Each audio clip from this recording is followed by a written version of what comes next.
Hello everyone. In this chapter, chapter 5, we're going to talk about students with communication exceptionalities, physical exceptionalities, and chronic health conditions. We're going to first talk about what is communication disorder.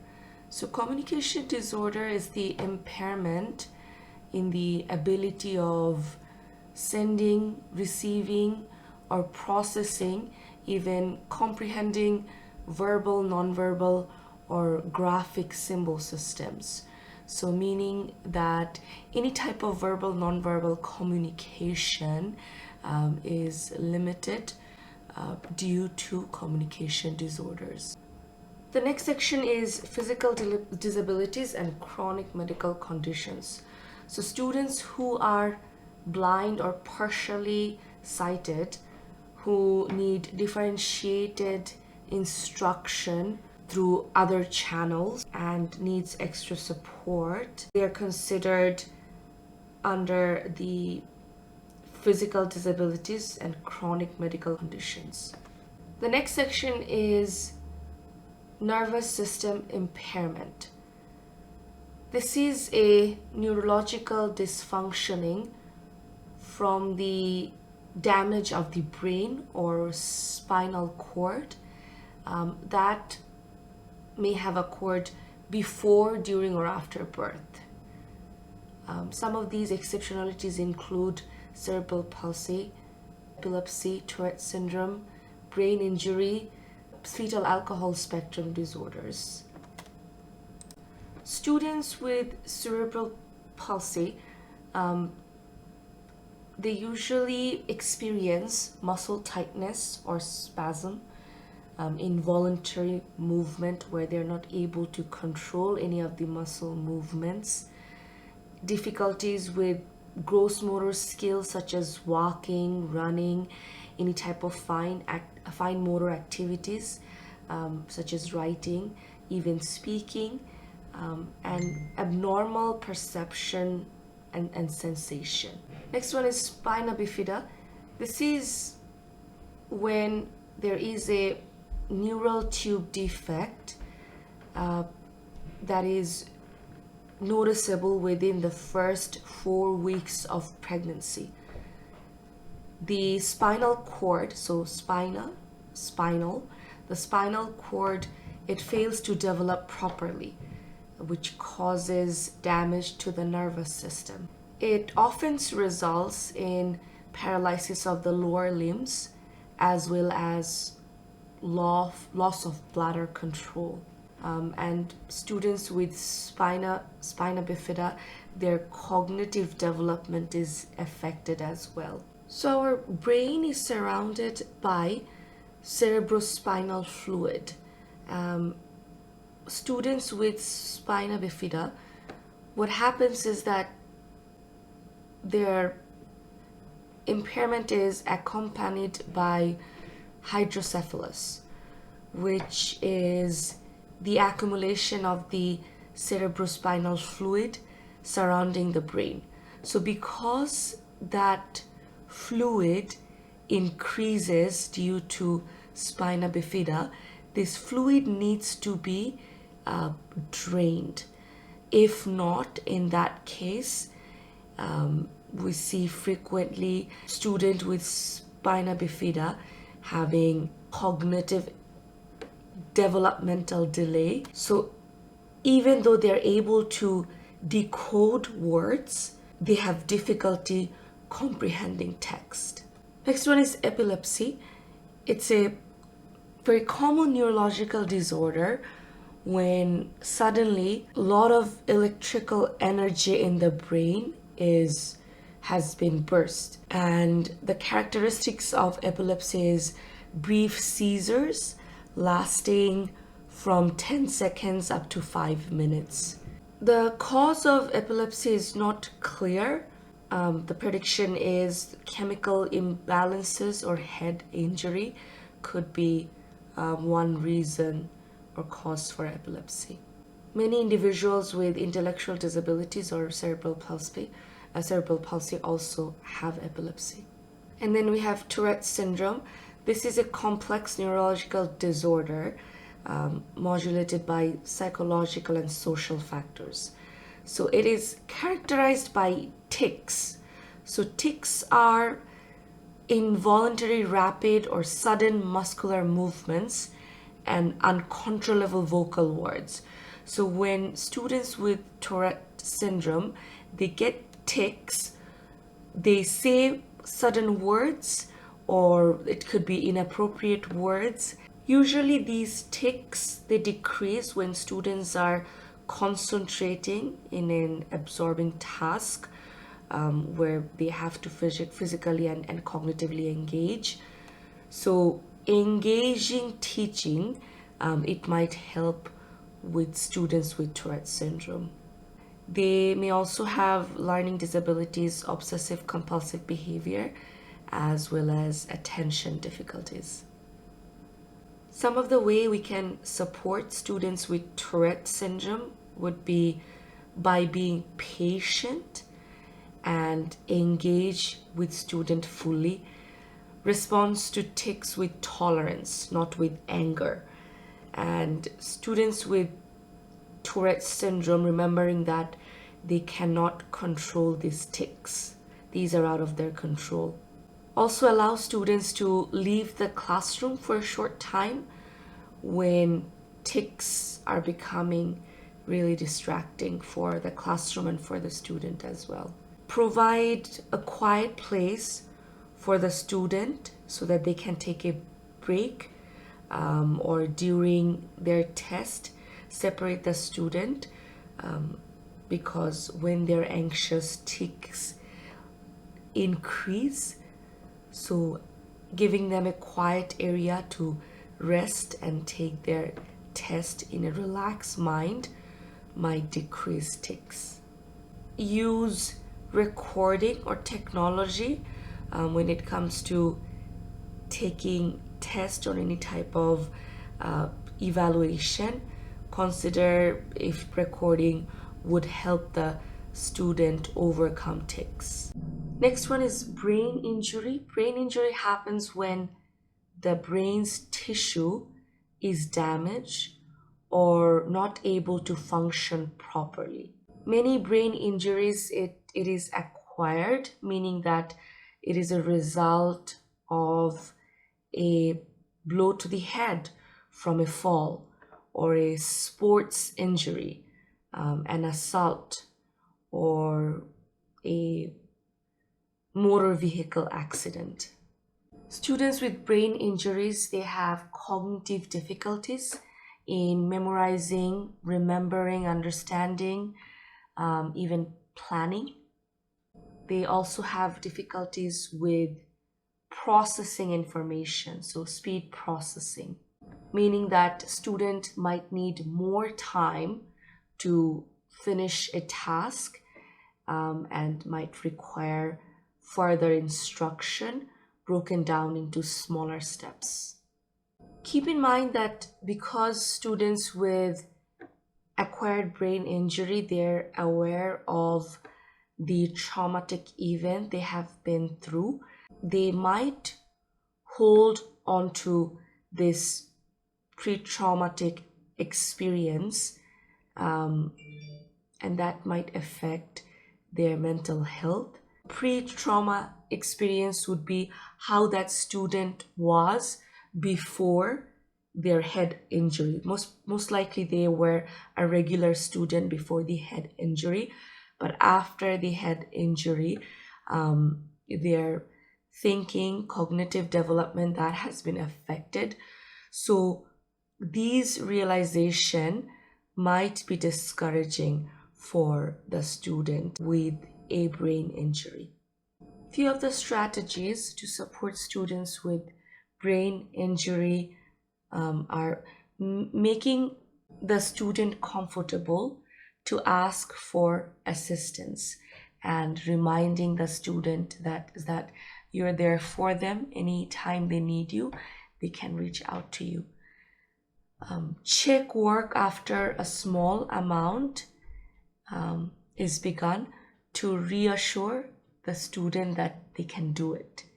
emphasize personal progress, and discourage comparisons, so discouraging them comparing themselves to other classmates. Arrange for counseling to deal with frustrations if necessary, model patience and understanding to the class. Another part of chronic health condition is musculoskeletal conditions.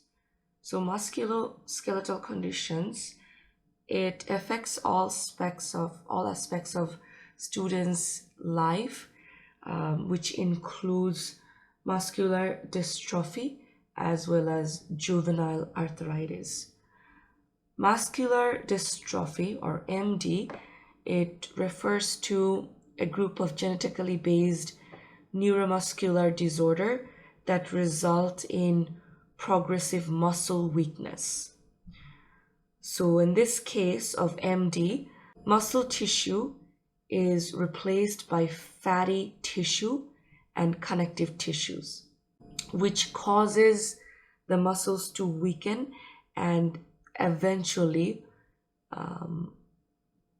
waste away, making the student making it difficult for the student to speak, breathe, or even move. On the other hand, juvenile arthritis, it is a condition where one or more joints have inflammation. Specifically, if it's present before the age of 16, it is considered juvenile arthritis. Students with juvenile arthritis, since they have inflamed joint, students may complain of stiffness or pain, walking with a limp, or even have difficulty writing or using their arm or leg. With arthritis, the immune system is overactive, which causes inflammation of the joints. Usually, physiotherapy and occupational therapy, these are essential parts of treating juvenile arthritis. We need to make differentiations for students with JA. In physical education, consider that students with juvenile arthritis, they have decreased stamina and limited energy, and they cannot put a lot of pressure on their joints or limbs. Pain can interfere with their concentration, so break the task into shorter segments and check for understanding. Check if they were able to understand your instruction. If they have swollen fingers, then in that case, prevent them from grasping pencils or pens. So writing may be difficult when arthritis is affecting the student's hand. So timed writing test may need to be extended.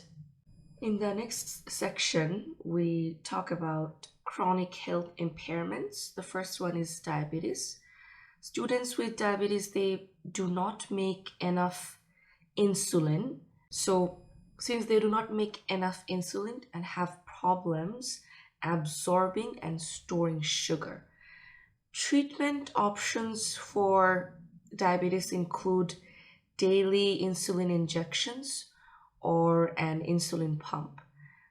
Adolescents, they can give themselves the insulin injections and check their blood sugar regularly, but younger students, they may need assistance.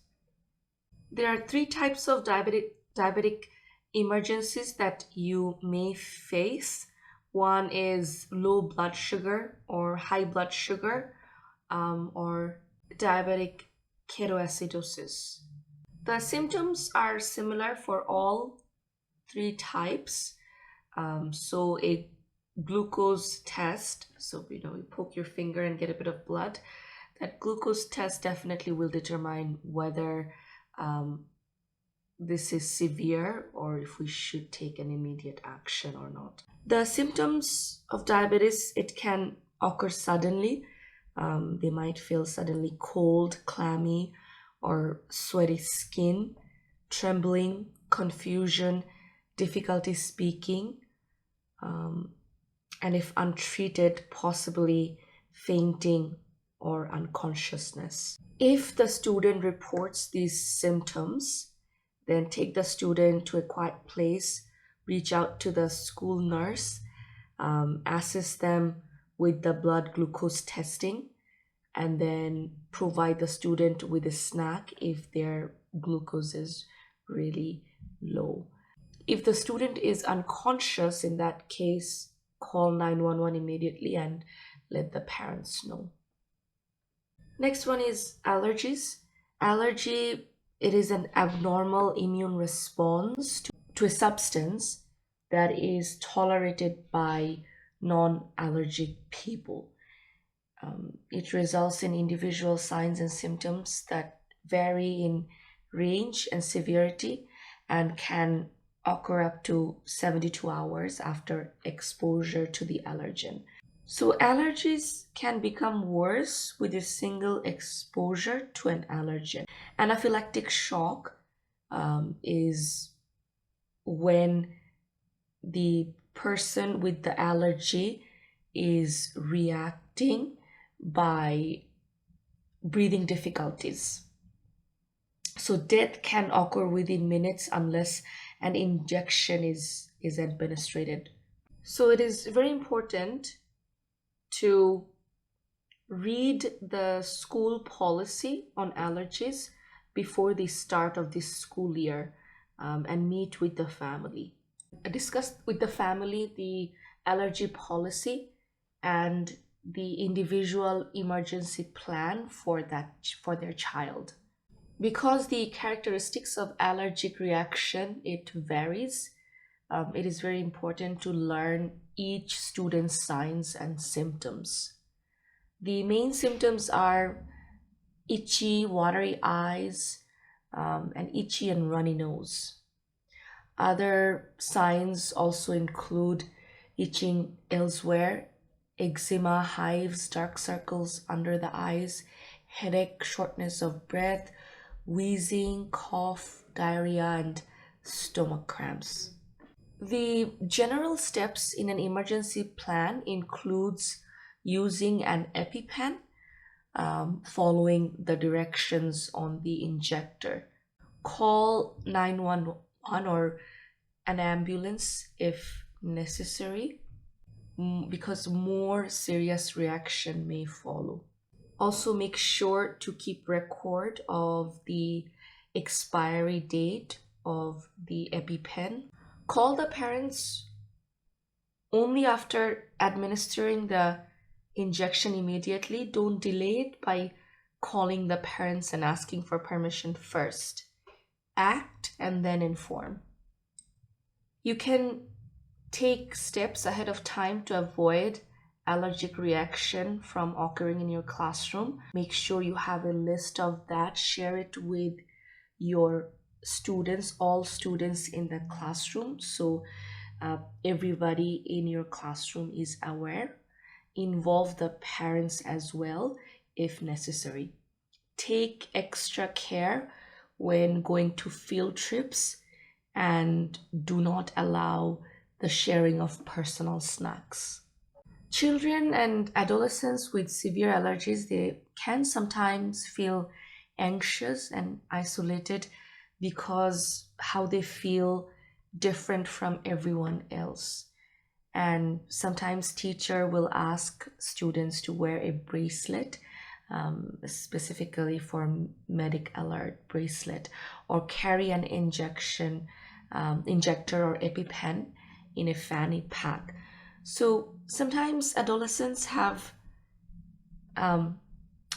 this sense that they need to leave their uncool fanny packs in their lockers, or engage in risky behaviors, such as eating cafeteria food with their peers.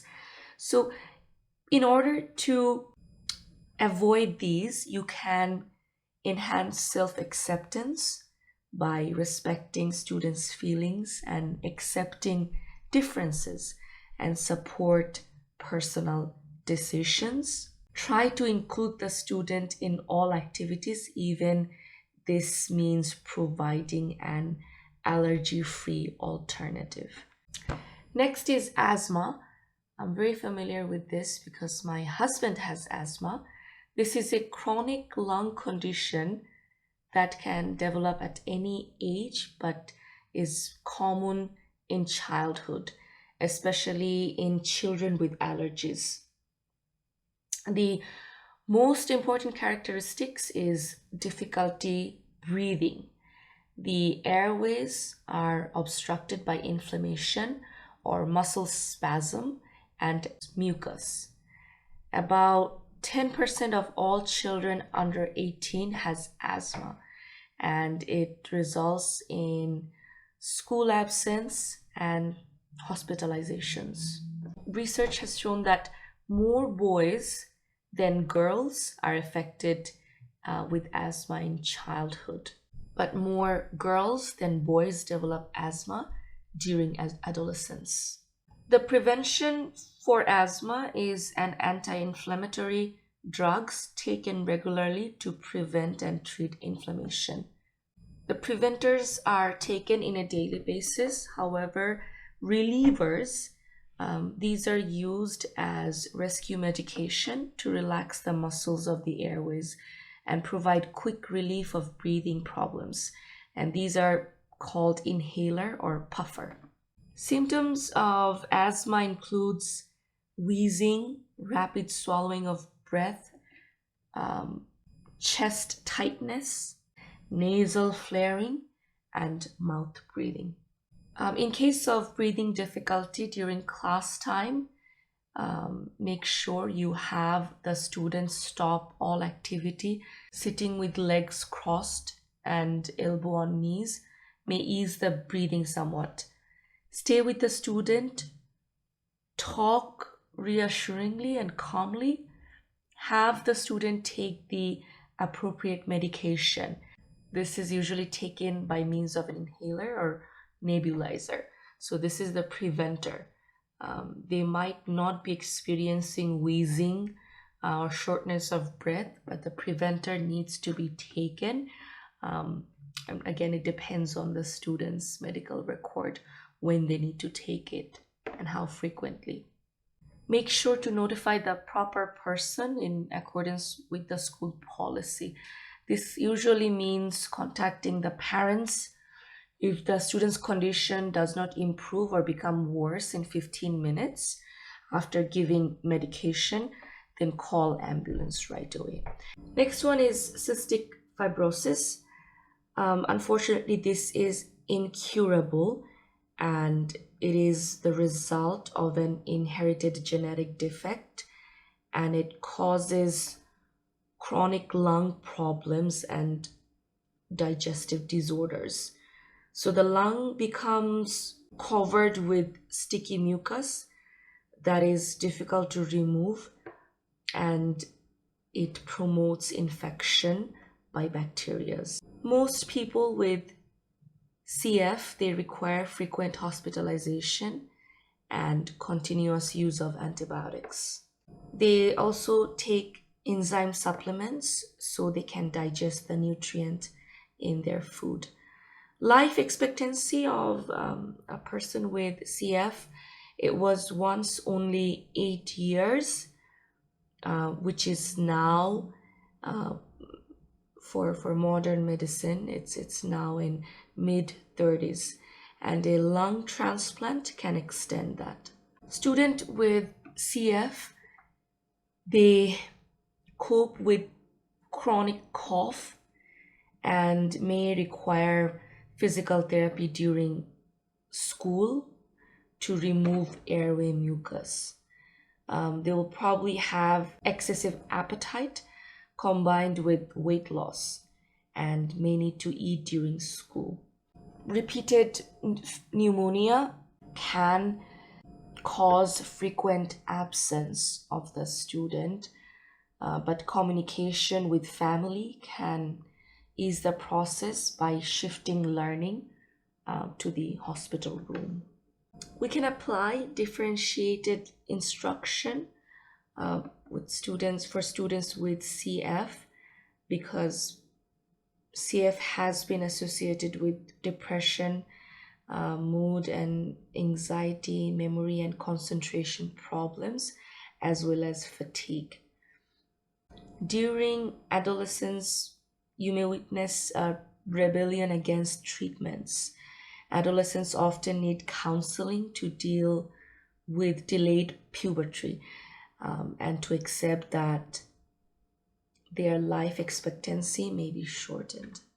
Next one is Crohn's disease and colitis, which is shortened as CD and UC. So CD, Crohn's disease, it involves inflammation somewhere in the gastrointestinal tract, usually in the lower part of the small bowel and the upper end of the colon. The symptoms that affect life at school usually include abdominal pain, cramping, diarrhea, frequent trips to the bathroom with little warning, nausea, weight loss, and lack of energy. Researcher Weidman Johnston, she spoke about the long-term effects of these chronic illnesses. She reports that every aspect of their life in high school can be affected by these conditions and urges teachers to take more responsibility for listening to these students and their parents, understanding their social needs and their challenges, and differentiating teaching to accommodate their absences, hospital stays, and fatigue. Next one is cancer and leukemia. Because cancer changes everything during and following treatment, it is important that as educators, we educate ourselves about how to help students adjust at school to their changed world. Childhood cancer, particularly leukemia, it is increasing, and cancer is the most common disease which is related to the cause of death.